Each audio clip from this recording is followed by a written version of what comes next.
MLA ticket పట్టు, మంత్రి పదవి కొట్టు అనే విధంగా కాంగ్రెస్ మైనారిటీ లీడర్స్ అయితే కనబడతా ఉన్నారు. జూబ్లీహిల్స్ సంబంధించిన ఎమ్మెల్యే ఉప ఎన్నికలు అయితే వస్తా ఉన్నాయి. మాగంటి గోపీనాథ్ గారు హఠాత్ మరణం తర్వాత 6 నెలల్లో జూబ్లీహిల్స్‌లో ఉప ఎన్నిక అయితే ఉండబోతా ఉంది. దానికి సంబంధించి ప్రతి ఒక్కరు కూడా వాళ్ళ యొక్క అంతర్గతంగా వాళ్ళ పనులైతే స్టార్ట్ చేసినట్టు కూడా కనబడతా ఉంది. ముఖ్యంగా కాంగ్రెస్‌లో మనం చూస్తే మైనారిటీ లీడర్స్ యొక్క కన్ను ఇక్కడ పడిందన్నట్టు కూడా తెలుస్తా ఉంది.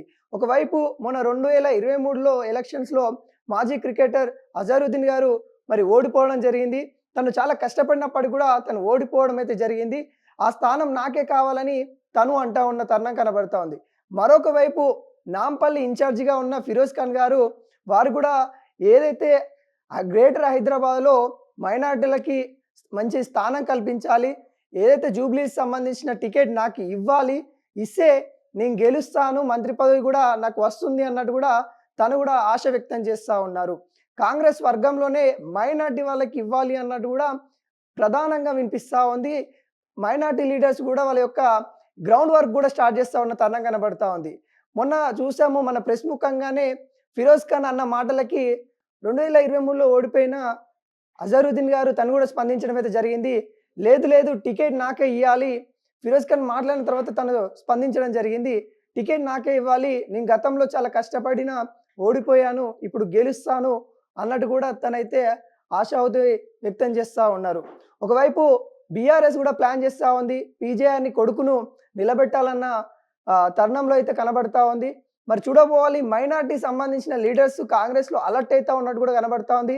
ఒకవైపు ఫిరోజ్ ఖాన్ సంబంధించిన టీం, మరొక వైపు అజరుద్దీన్ సంబంధించిన టీం కొంత హడావుడి చేస్తా ఉన్న పరిస్థితి అయితే కనబడతా ఉంది.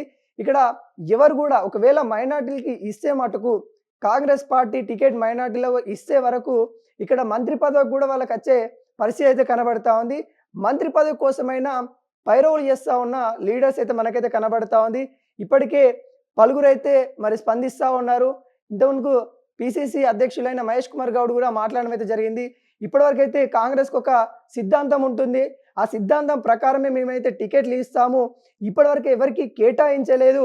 ఒకవేళ అలాంటి ప్రాసెస్ ఏమన్నా జరిగితే గ్రౌండ్ లెవెల్ నుండి మేమైతే ఎవరైతే ఆశావాదులు ఉన్నారో వాళ్ళ నుండి రిక్వెస్ట్ లెటర్ తీసుకొని అధిష్టానం వరకెళ్ళి దాంట్లో ఒక క్యాండిడేట్‌ని సెలెక్ట్ చేసి ఇస్తామన్నట్టు కూడా మహేష్ కుమార్ గౌడ్ అయితే చెప్తా ఉన్న పరిస్థితి అయితే కనబడతా ఉంది. ఒకవైపు అధిష్టానం అలా చెప్తా ఉంటే కింది స్థాయి లీడర్లు అయితే వాళ్ళ ప్లాన్‌లో వాళ్ళు ఉన్నట్టు కూడా కనబడతా ఉంది. మరి చూడబోవాలి జూబ్లీహిల్స్ సంబంధించిన సెగ్మెంట్ ఏ విధంగా ఉండబోతా ఉంది. ఒకవైపు మైనారిటీ అంటున్నారు. మరొక వైపు బీసీల పేర్లు కూడా వినబడతా ఉంది. మరి ఎవరు కేటాయిస్తారో అనేది కూడా మనమైతే ముందు చూడాలి.